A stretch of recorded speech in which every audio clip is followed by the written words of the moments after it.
Corte moicrâneo. Isso. O cabelo já foi faz tempo, né? Mas a fé em Jesus não, né, José? Estamos caminhando juntos. Bem, deixa eu falar com você rapidinho sobre alguns pontos importantes antes de a gente abrir a Bíblia Sagrada. Primeiramente, quero te dar uma boa noite, você que está vindo aqui pela primeira vez ao Espaço Vida. É uma comunidade da Igreja Adventista do Sétimo Dia, e hoje estamos numa série chamada Contagem Regressiva.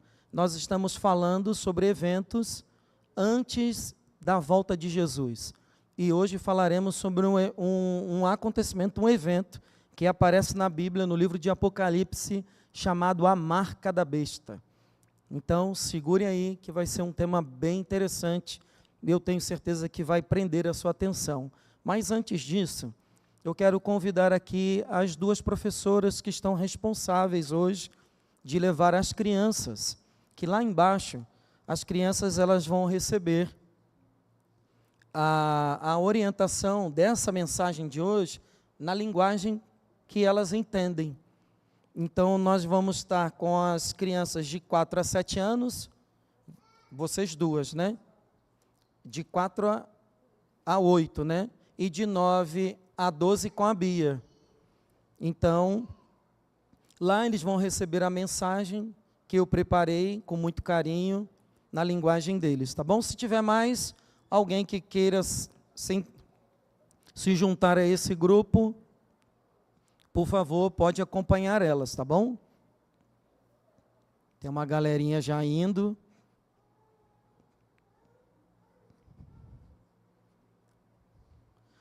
Deixa eu lhe dar agora um outro recado. Nós estamos na série, e essa série ela tem 9 episódios. Hoje é o 3º episódio. Semana que vem seria o 4º episódio. Só que semana que vem é dia 2, Pais. Então a gente não vai deixar passar em branco o Dia dos Pais. A gente vai parar a série para esse domingo que vem, e nós já estamos aqui estendendo o convite para vocês, para vir passar o Dia dos Pais conosco aqui. Vai ser um programa muito especial, vários departamentos aqui da igreja vão participar, então acredito que a igreja vai estar bem cheinha, e as crianças vão também fazer aqui algumas homenagens para os pais, e você é nosso convidado especial. Passando esse domingo dos pais, a gente retoma a série de novo para o 4º episódio, tá bom? Todo mundo entendeu? Então, agora o José, se você não tem Bíblia aí, você quiser acompanhar com a Bíblia também, o irmão José já está com as Bíblias ali em mãos, para você poder acompanhar e ler junto comigo. Se você quiser uma Bíblia, só levante sua mão aí, o José vem entregar para você. Ó, ali já tem mais gente, quer alguém mais, ó, ali no fundo, ó, aqui na frente também, ó, Camila, tem mais um casal ali. Mais alguém que está querendo uma Bíblia?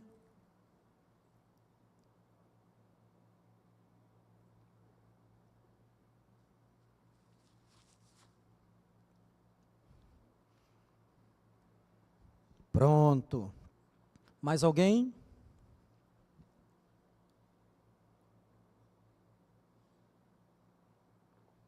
Vamos fazer mais uma oração?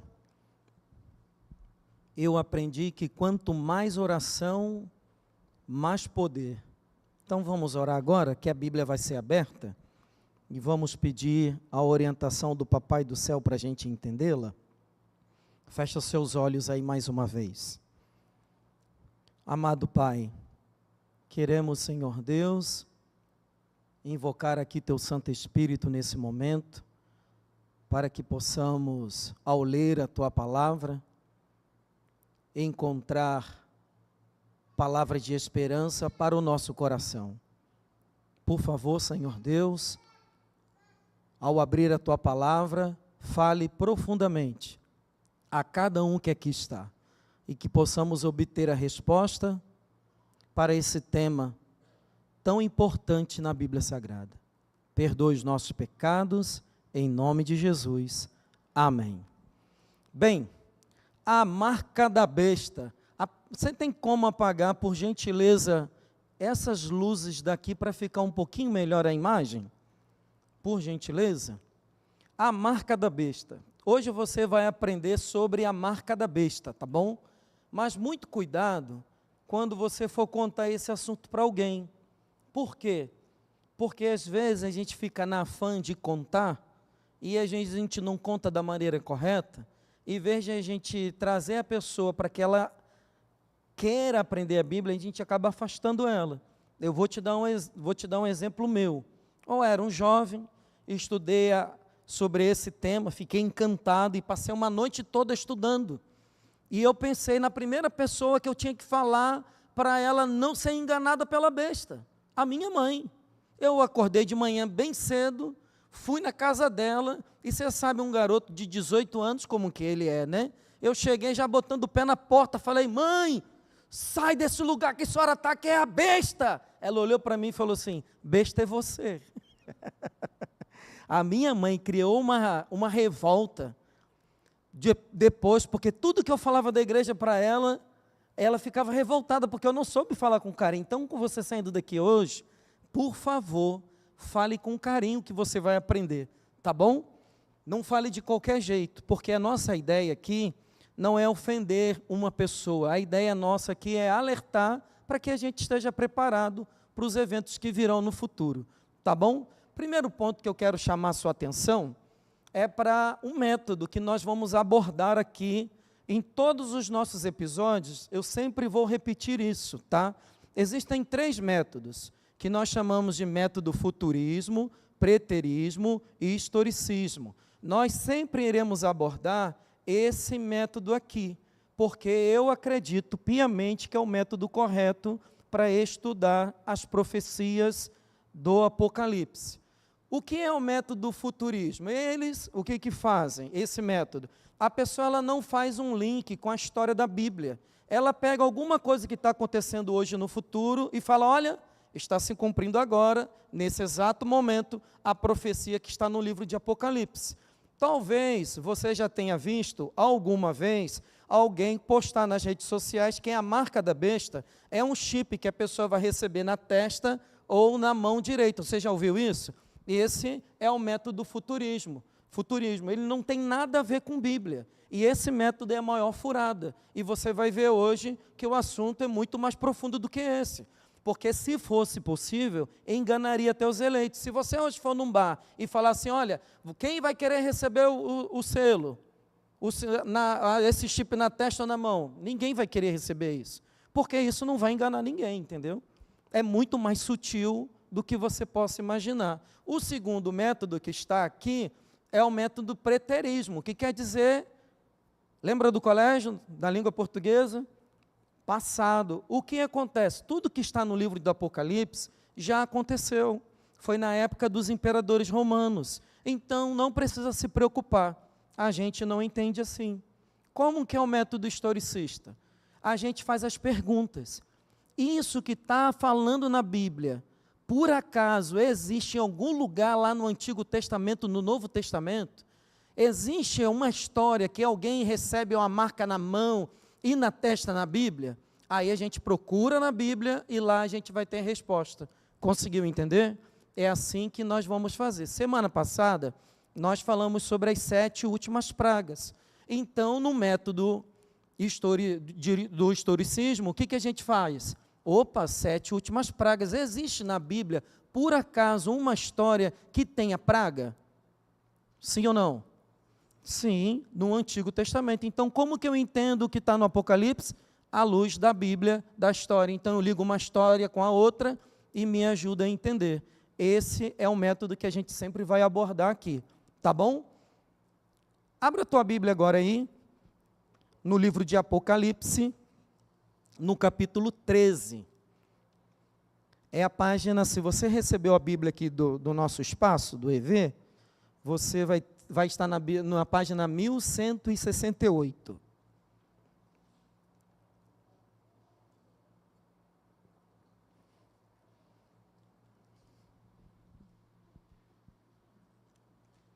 Apocalipse, capítulo 13.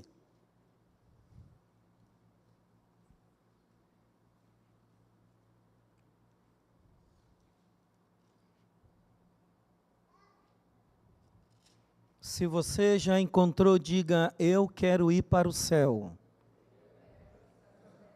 Se você ainda não encontrou, diga: eu também quero. Isso. Todo mundo quer ir, Flávio, para o céu, tá? Não é só você não. Então vamos lá? Presta atenção no versículo 4. 13, versículo 4. E adoraram o dragão, porque deu a sua autoridade à besta. Também adoraram a besta, dizendo: quem é semelhante à besta? Quem pode pelejar contra ela? Note, e adoraram. É uma briga, uma luta que está tendo entre os seres humanos, o dragão que representa Satanás e a besta, um poder que vai ser dado por Satanás para controlar o mundo, ok? E a questão é que eles vão fazer o ser humano adorar a besta. Olha agora o versículo 8. E adorá-la-ão todos os que habitam sobre a terra, cujos nomes não foram escritos no livro da vida do Cordeiro, que foi morto desde a fundação do mundo. Olha de novo a palavra adorarão. Adoraram. Você está vendo? Dois textos, um pertinho do outro, e a palavra se repetindo. Eu já vou te explicar isso. Mas agora olha o versículo 12. Exerce toda a autoridade da primeira besta na sua presença. Faz com que a terra e os seus habitantes adorem a primeira besta, cuja ferida fora curada. Presta atenção, agora tem uma segunda besta, que vai fazer com que os habitantes da terra adorem de novo a besta. Então presta atenção de novo no verbo adorar. Agora no versículo 15. E lhe foi dado comunicar fôlego à imagem da besta, para que não só a imagem falasse, como assim fizesse morrer quantos não adorassem a imagem da besta. Então vai ser uma adoração forçada, e quem não adorar a besta, irá o quê? Morrer. Se você olhar desse texto que eu acabei de ler, do início, já aparece vários textos, 8 vezes a palavra adorar, e o clímax do capítulo 13, é exatamente esse verso que a gente acabou de ler, um decreto de morte para quem não adorar a besta. Talvez para a gente que está acostumado na língua portuguesa, a gente lê essas coisas e não repara, mas na língua hebraica, quando eles repetem diversas vezes a mesma palavra, eles estão chamando a nossa atenção, dizendo que esse é o ponto principal do capítulo que nós estamos lendo. Geralmente, nós deixamos o final para ser o mais importante, onde nós vamos dar todos os desfechos do assunto. Não é assim que a gente vai ver filme? A gente vai ver filme, vai ler livro, as coisas estão acontecendo, mas o desenrolar mesmo, o momento mais importante que a gente fica ali preso atrás na frente da telinha é o final. E geralmente, quando o final não é top, a gente fala: olha, não gostei do filme. Na literatura hebraica é completamente diferente. Eles colocam no meio o que é mais importante. E no livro de Apocalipse, o capítulo 13 e o capítulo 14 fica exatamente no meio. Eles estão querendo mostrar para a gente que esse capítulo aqui, o 13 e o 14, é o centro. E dentro do centro existe uma palavra que se repete várias vezes. Se você pegar do capítulo 13, versículo 1, até o capítulo 14, versículo 12, você vai ver 30 versos. Desses 30 versos, 17 versos estão falando diretamente sobre adoração. E os outros estão fazendo uma alusão ao que devem ser adorado. Por que eu estou dizendo isso? Imagina só na nossa literatura hoje, se você vai fazer uma prova para um vestibular, para o Enem, e você escreve em 30 linhas, 17 vezes a mesma palavra. Quem está corrigindo a prova, o que ele vai fazer com você? Ele vai te dar um 0, porque você não pode repetir a mesma palavra. Mas na língua hebraica, quando repete a mesma palavra, eles estão chamando a atenção, dizendo: olha, a briga entre o bem e o mal é exatamente a adoração. Quem nós vamos adorar? E não tem como eu e você ficar de fora.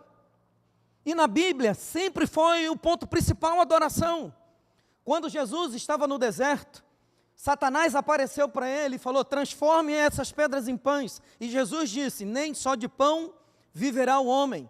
Então Satanás pega Jesus e joga ele em cima do templo de Jerusalém e fala: tudo isso eu te dou, se prostrado você me adorar.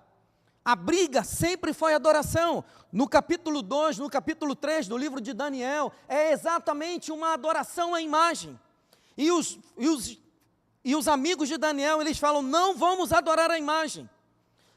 E também no Monte Carmelo, Elias, ele vai ficar de frente com os adoradores de Baal e fala: se vocês querem, povo de Israel, adorar a Baal, adorem, mas eu adorarei ao Senhor. Sempre foi uma briga, e a questão nessa briga entre o bem e o mal, sempre foi a adoração.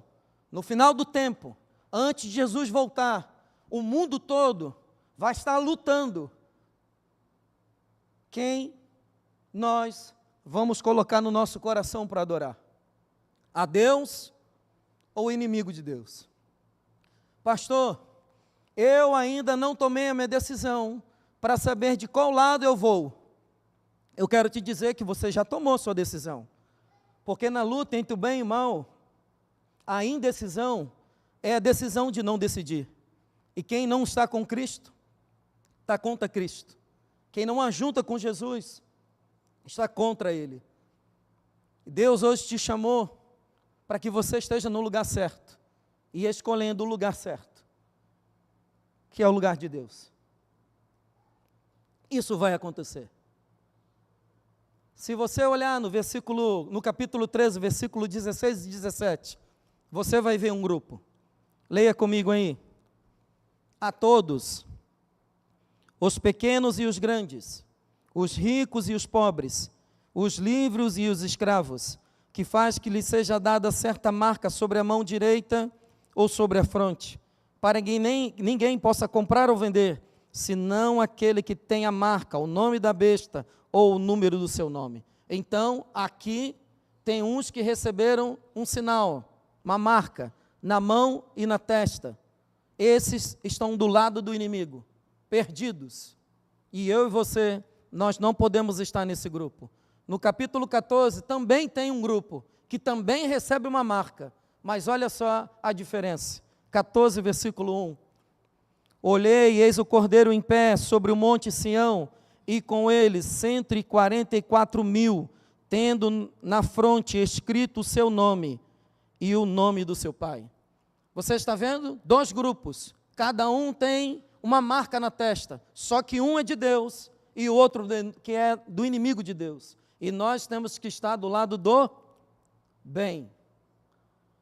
Nós temos a Trindade na Bíblia. Eu quero te chamar agora a atenção para algumas curiosidades que, quando a gente lê o capítulo 13, de forma rápida, a gente não nota detalhe nisso que eu vou te dizer. Mas nós temos na Bíblia a Trindade, correto? Que é a Pai. Vamos lá, quero ver se você me ajuda. Participe com o pastor. É o Pai, Filho e o Espírito Santo. No capítulo 13, também aparece uma Trindade, que nós chamamos na teologia de Trindade satânica, que é o dragão, a besta do mar e a besta da terra. Parece que não tem muito a ver uma coisa com outra, mas tem algumas curiosidades que eu quero te chamar a atenção. Primeiro, o dragão na Bíblia é o próprio Satanás, e a luta dele é para ser adorado, e na Bíblia a gente só pode adorar um, que é Deus, mas ele quer adoração. Satanás também, ele deu autoridade, quer dizer, Jesus recebeu do Pai autoridade, mas você vai ver no capítulo 13, o próprio dragão dando autoridade à besta que sai do mar.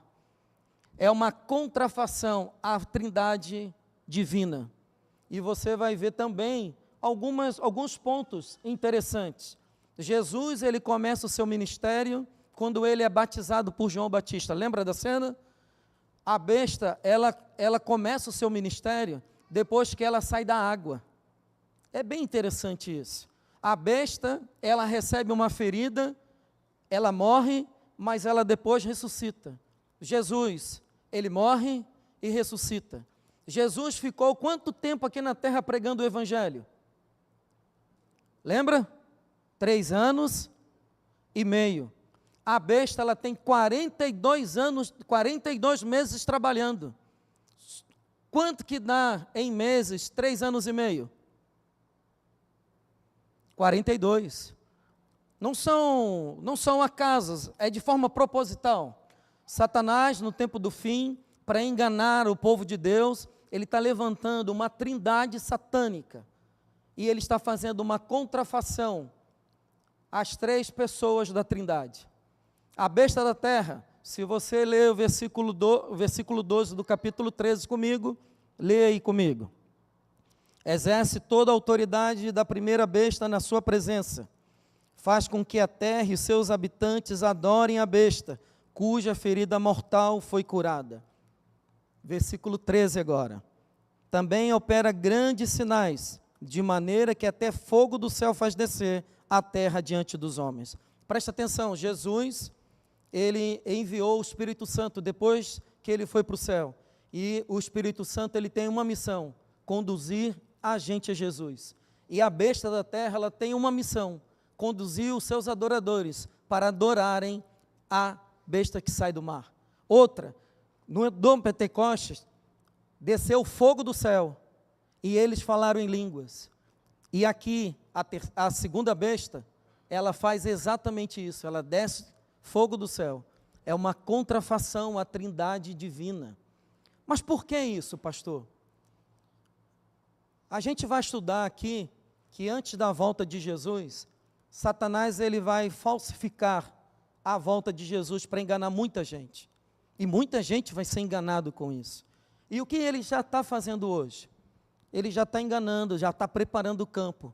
Porque antes da volta de Jesus, a gente vai estudar nesses episódios que existe um período chamado de alto clamor, em que o Espírito Santo vai ser derramado na terra. E hoje você vai ver em vários lugares, pessoas que dizem que receberam o Espírito Santo, e está tendo uma contrafação, uma mentira já preparada para a volta do anticristo. Bem, lembra dos mandamentos de Deus? Os 4 primeiros, que é a adoração, não é? Os primeiros quatro mandamentos é pura adoração. Primeiro mandamento é, só para ver se você está ligado. Como que é o negócio aí? Não terás. Segundo mandamento, não fará para ti imagem de escultura. Terceiro mandamento, não tomarás o nome do Senhor teu Deus em vão. Quarto mandamento, lembra do dia do sábado. Presta atenção nisso. Esses são os 4 mandamentos da primeira tábua da lei. Esses 4 mandamentos, eles se referem à adoração a Deus. Mas no capítulo 13, também tem, além de ter a trindade contrafeita, a trindade satânica, também tem os 4 mandamentos da lei de Deus contrafeitos. E eu quero agora ver com você o primeiro, versículo 4. Capítulo 13, versículo 4. O primeiro é, não terás outros deuses diante de mim. Mas olha o que diz o versículo 4. E adorar o dragão, porque deu a sua autoridade à besta. Também adoraram a besta, dizendo, quem é semelhante à besta? Quem pode pelejar contra ela? O primeiro mandamento é, ninguém é como Deus. Mas agora a besta está dizendo, ninguém é como eu.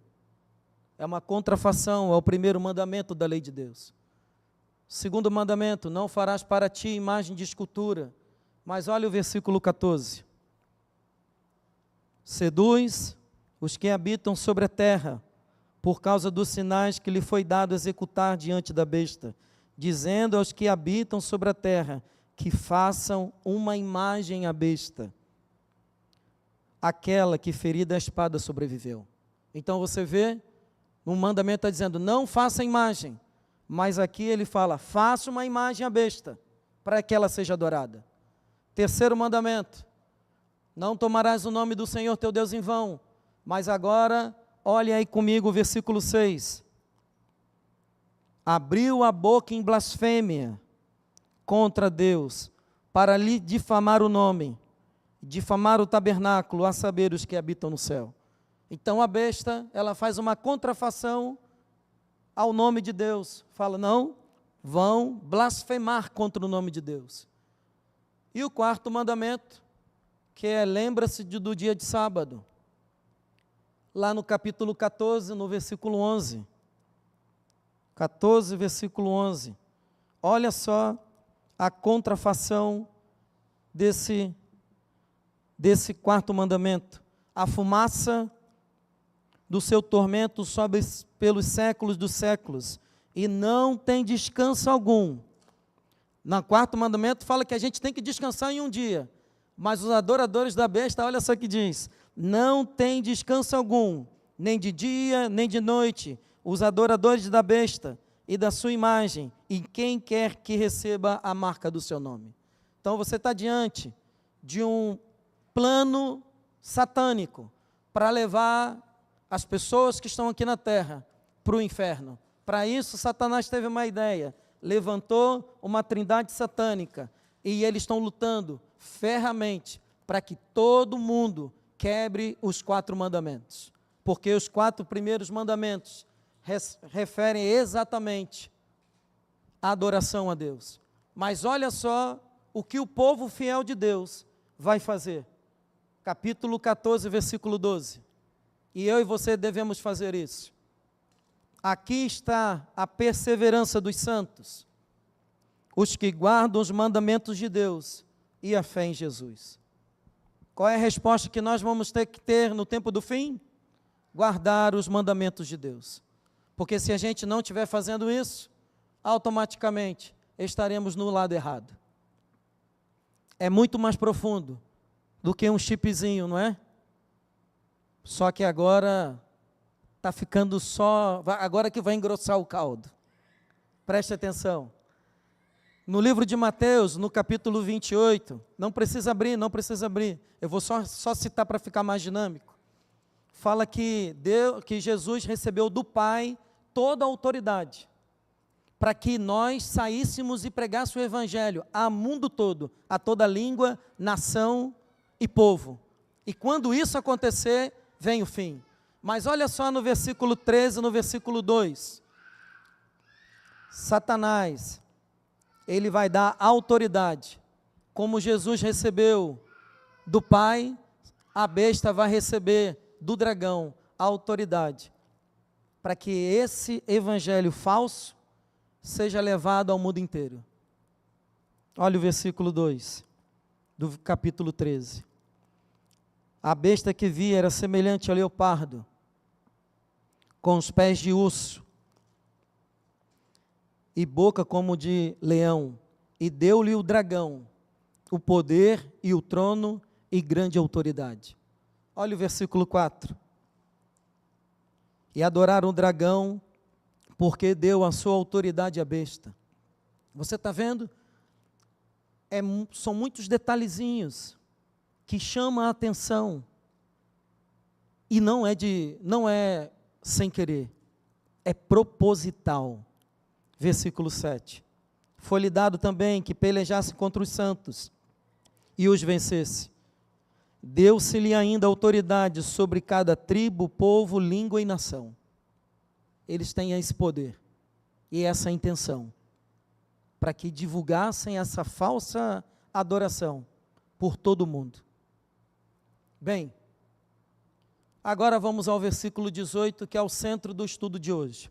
Eu quis chamar a sua atenção para alguns detalhes, e agora vamos ao versículo 18, aonde está escrito lá o texto que chama muita atenção do povo.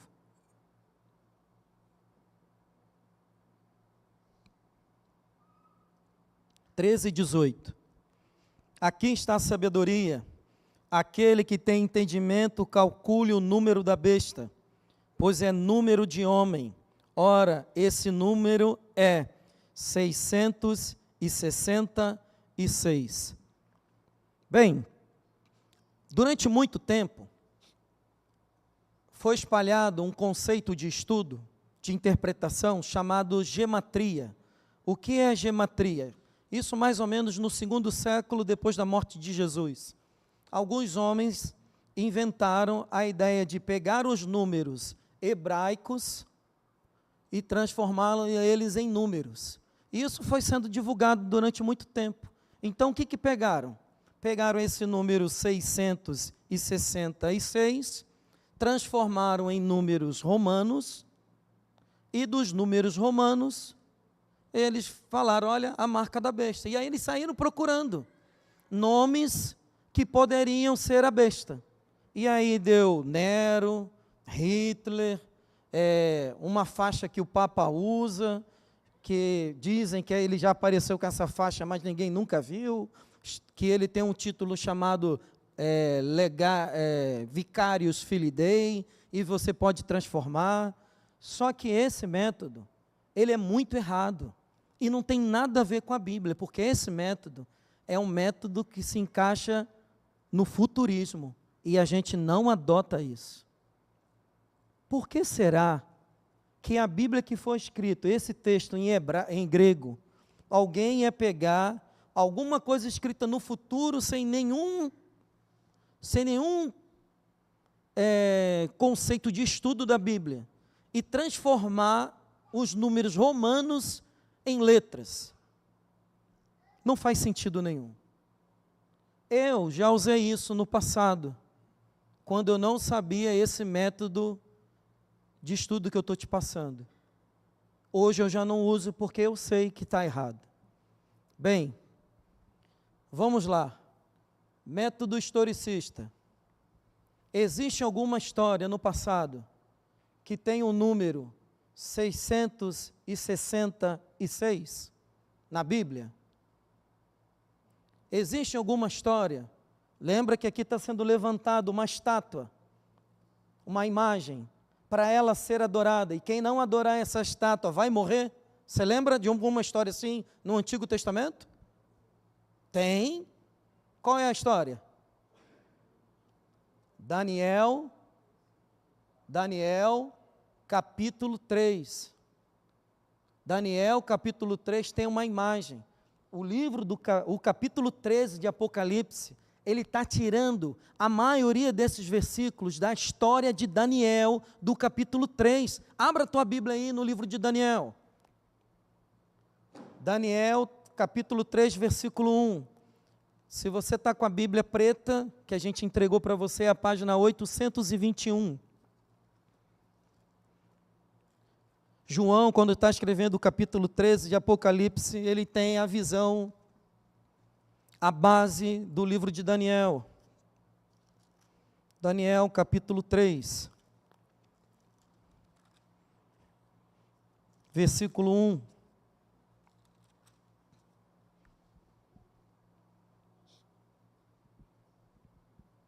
Encontrou, diga amém. O rei Nabucodonosor fez uma imagem de ouro, que tinha quanto de altura? 60 côvados de altura. E quanto de largura?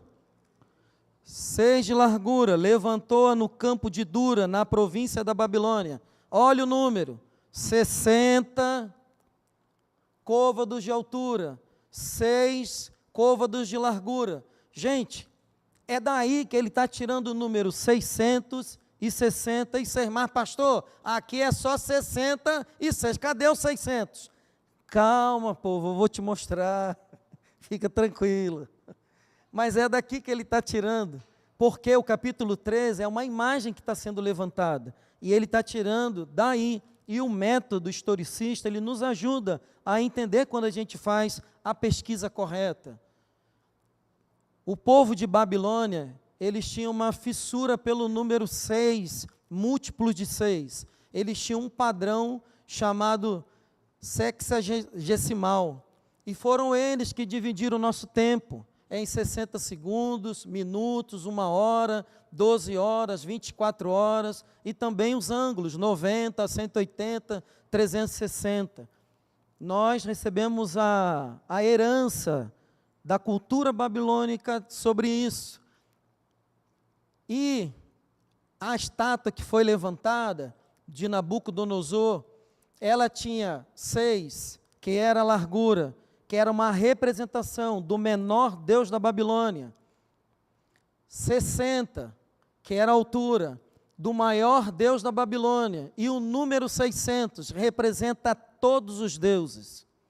Nabucodonosor, quando ele teve a ideia, a realidade não era que ele queria ser adorado só. Ele queria que todo mundo adorasse os seus deuses. Não somente ele ser adorado. Porque ele era, na cultura dele, uma representação de todos os deuses do panteão babilônico. Esse daqui é um achado arqueológico de um sacerdote, na realidade de alguns sacerdotes babilônicos. E olha só esse diagrama de números místicos. Se você somar aqui, cada uma dessas fileiras, que são 6 fileiras, você vai ter o número, no final, 111. Se você somar assim também, vai ser o número 111. Se você somar assim também, vai ter o número 111. Qual era a ideia? Maior, menor e todos os deuses babilônicos. Quando você somava isso, esse, mais esse, mais esse, mais esse, dava 666. Era isso que o livro de Apocalipse está dizendo. Abra a tua Bíblia agora aí, no versículo 12. Vamos ver se não tinha deuses por trás dessa estátua. 3, versículo 12. Chegam os homens que viram que os amigos de Daniel não se ajoelhavam diante da estátua do rei Nabucodonosor. E aí eles falam isso que você vai ler agora comigo no versículo 12. Havia uns homens judeus que tu constituíste sobre os negócios da província da Babilônia, Sadraque, Mesaque e Abidnego. Estes homens, ó rei, não fazem caso de ti. A teus deuses não servem, nem adora a imagem de ouro que levantaste. Você está vendo aí o que está por trás? Os seus deuses. A estátua do rei não era só adoração ao rei, mas todos os deuses que o rei servia, em todo o seu panteão de adoração da época dos deuses que ele tinha. E por isso, que era uma quebra ao segundo mandamento da lei de Deus, eles não ajoelharam, mas também porque eles iam adorar os deuses da Babilônia. E o que o livro de Apocalipse está dizendo para a gente? Que essa história há de se repetir. Que todos nós, assim como os amigos de Daniel, um dia nós também teremos e seremos desafiados a adorar a imagem que o inimigo vai levantar. Isso vai acontecer de novo. E você vai ver que no povo de Deus que estava lá, dos judeus, tinham centenas, milhares de judeus. Mas você não vai ver o nome deles, sabe por quê? Porque eles se dobraram. Eles ajoelharam e adoraram a imagem. Só os fiéis, os 3 amigos de Daniel, ficaram em pé. Ele está fazendo um apelo para a gente, dizendo para a gente permanecer firme, não negociar os nossos princípios e não se dobrar à imagem que vai ser levantada. Agora, leia comigo o versículo 14. Olha a resposta dos amigos de Daniel. Essa tem que ser a nossa resposta. Versículo 14. Falou Nabucodonosor e lhe disse: é verdade, ó Sadraque, Mesaque e Abidnego, que vós não servis a meus deuses, não adoras a imagem de ouro que levantei? Agora, pois, está dispostos, e quando os ouvirdes o som da trombeta, do pífaro, da citara, da harpa e do saltério, da gaita de foles, prostrai-vos e adorai a imagem que fiz. Porém, se não adorardes, sereis no mesmo instante lançados na fornalha de fogo ardente. E quem é o Deus que vos poderá livrar das minhas mãos? E olha só a resposta no versículo 16. Respondeu Sadraque, Mesaque e Abidnego ao rei: Ó Nabucodonosor, quanto a isto, não necessitamos te responder. Se o nosso Deus, a quem servimos, quer nos livrarmos, Ele nos livrará da fornalha de fogo ardente das tuas mãos, ó rei. Se não, fique sabendo, ó rei, que não serviremos a teus deuses, não adoraremos a imagem de ouro que levantaste. Olha só a resposta deles. Se vocês agora vai tocar música e vocês não colocarem o joelho no chão e adorar a minha imagem e os meus deuses, vocês vão ser jogados dentro da fornalha. E ele fala assim, a quanto isso o senhor não se preocupa, porque se o nosso Deus for nos livrar ou não, fique sabendo que esse joelho, ele não vai se dobrar, porque nós só somos fiéis a Ele, e só Ele merece a minha adoração. Ele está dizendo que no tempo do fim, vai ter um povo que vai fazer exatamente isso, que vai falar, fique sabendo, Satanás, que esse joelho não vai te adorar, porque nós só vamos nos curvar diante do Deus Todo-Poderoso.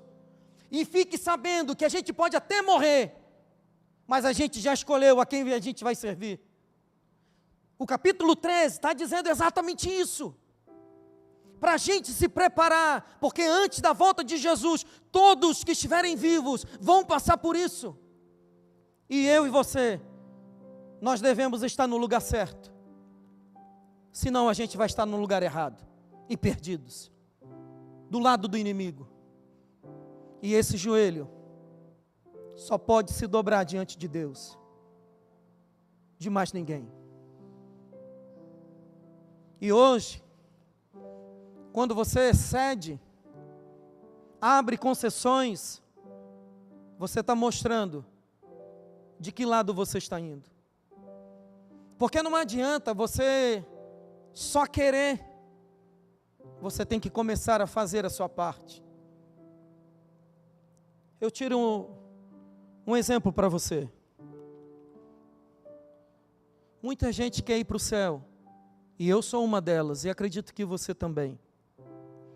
Mas imagina que eu pegue você agora e eu leve você lá para o Rio de Janeiro, para o Maracanã. Não para você ser assaltado, só para você curtir, tá bom? E no Maracanã está tendo uma Olimpíada, atletismo. E de repente dá uma louca em você. Você desce a arquibancada e todo mundo fica vendo você descer a arquibancada e entrar na pista de atletismo. Os atletas desviam de você, só que você não quer correr. Você sobe no pódio e você olha para um repórter e fala, eu quero a minha medalha. Você vai ganhar medalha? Porque para ganhar medalha, você tem que correr. Para ganhar medalha, você tem que estar preparado. Para ganhar medalha, você vai ter que suar a camisa. Para ganhar medalha, às vezes, você vai ter que derramar sangue. Você vai ter que abdicar de muitos sonhos para você conseguir uma medalha. Querer só ir para o céu não adianta se você não estiver correndo, se você não estiver preparando, se você não estiver todos os dias com o joelho no chão, abrindo a Bíblia, buscando ao Senhor, porque só querer não vai te dar medalha. Você entende isso? Deus está chamando a nossa atenção para uma consagração antes do tempo do fim, dizendo que esse dia vai chegar, e se nós não estivermos prontos, a gente vai estar no lugar errado.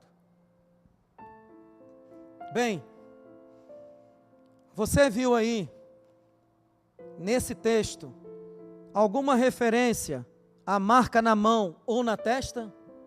Não. Não viu. Mas o método historicista, ele chama a nossa atenção. Existe alguma história na Bíblia, algum texto que fala sobre a marca na testa e na mão? Sim. Está no Antigo Testamento. Num texto que nós chamamos de Shema Israel. Nenhum judeu na face da terra não conhece esse texto. 3 vezes Jesus conversou sobre esse texto. E Jesus mesmo disse, esse texto é o texto mais importante de toda a Bíblia. E pasme você, esse texto fala de adoração. E é o texto do Antigo Testamento mais completo de adoração que existe. E é exatamente sobre esse texto que ele está dizendo como que nós vamos estar em pé e esse joelho não se dobrará diante da imagem da besta. Abra sua Bíblia aí no livro de Deuteronômio, no capítulo 6, no versículo 4.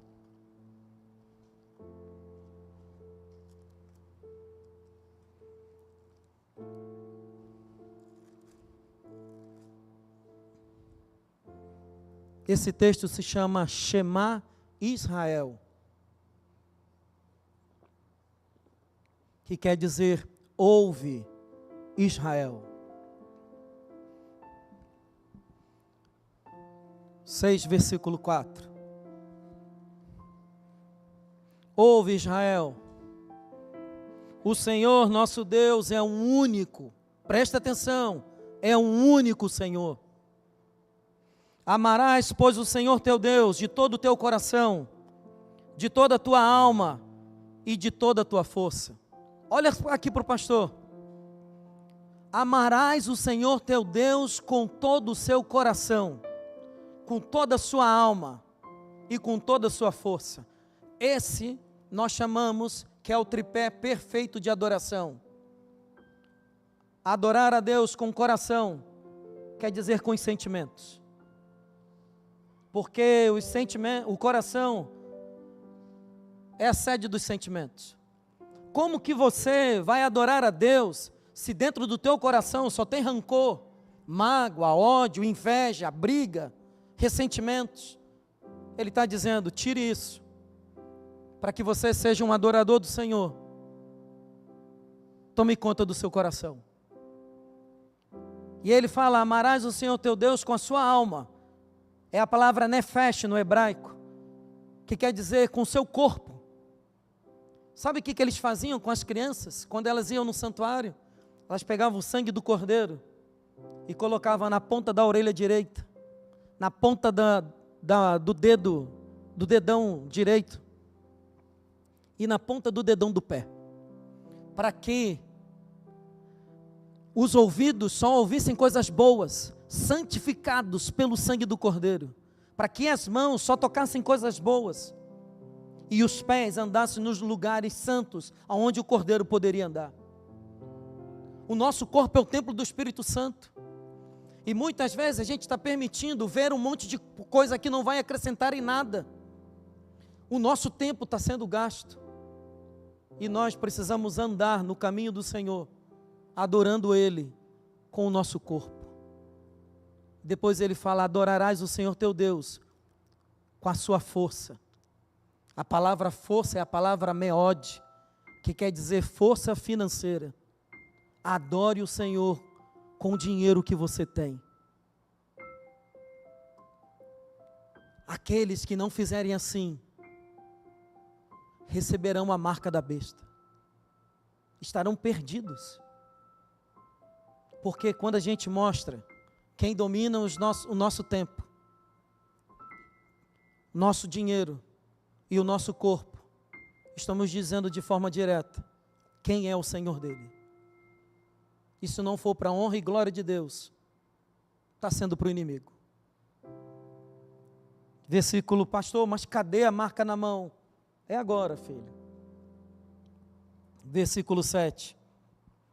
Tu as inculcarás a teus filhos, e delas falarás sentado em tua casa, e andando pelo caminho, e ao deitar-te e ao levantar-te. Também as atarás, como sinal na tua mão, e por frontal entre os teus olhos. Sinal na mão, trabalho, testa, inteligência, raciocínio. A marca da besta, ela não é literal. Não é um selo que você vai receber, que as pessoas vão ver. Ele é espiritual. É o que você está fazendo com relação à adoração a Deus. Agora, nessa luta entre o bem e o mal. Nosso tempo, nossa vida, nossos recursos, tem que ser para a honra e glória de Deus. Porque se não for, a gente vai estar adorando o inimigo.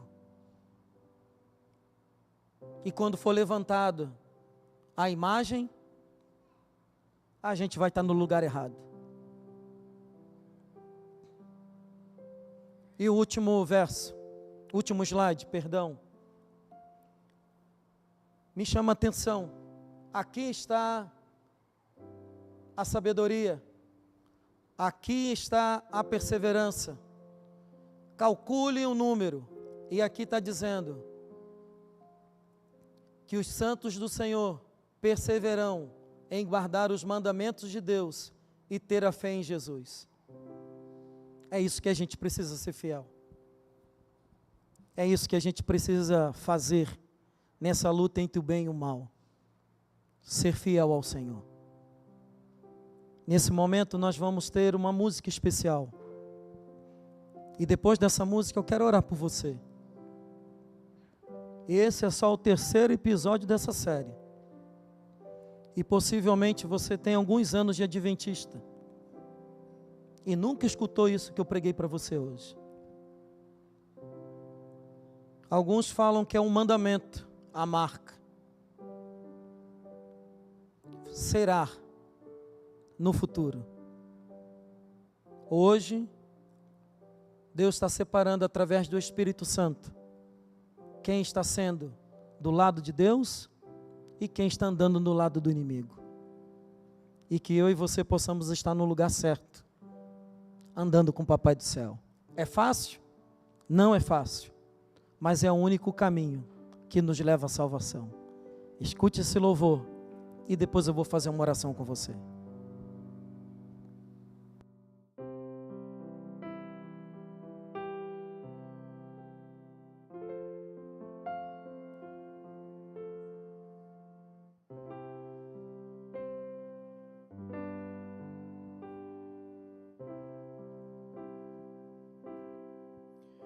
Tantos são teus afazeres que te esqueces de Jesus, desprezas o estudo e a oração. Ou estarias pronto e repleto de emoção se tu hoje te encontrasses com Jesus. É real teu desejo de vê-lo voltar. Tu anseias por teu Salvador. São teus lábios louvor, é tua vida amor. Queres mesmo ver Cristo voltar?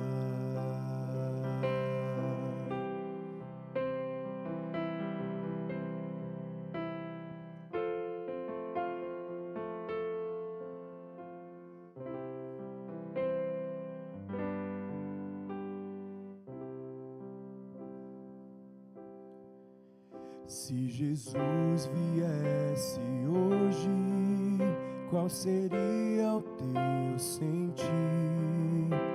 Talvez tu procurasses te esconder devido a algum pecado que não queres submeter. Que horror com os ímpios perecer. É real teu desejo de vê-lo voltar. Tu anseias por teu Salvador. São teus lábios louvor, é tua vida amor. Queres mesmo ver Cristo voltar? Queres mesmo ver Cristo voltar.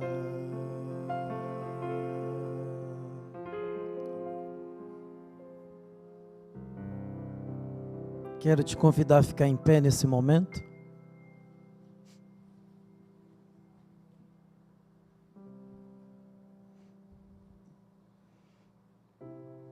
A história há de se repetir. E que a gente tenha no coração a mesma intrepidez que os amigos de Daniel tiveram. Que esse joelho só se dobre diante ao Senhor e que só a Ele possamos adorar. Que Deus te abençoe, guarde você e que você permaneça firme com o Papai do Céu. Feche seus olhos aí e vamos falar com Deus. Amado Pai, o capítulo 13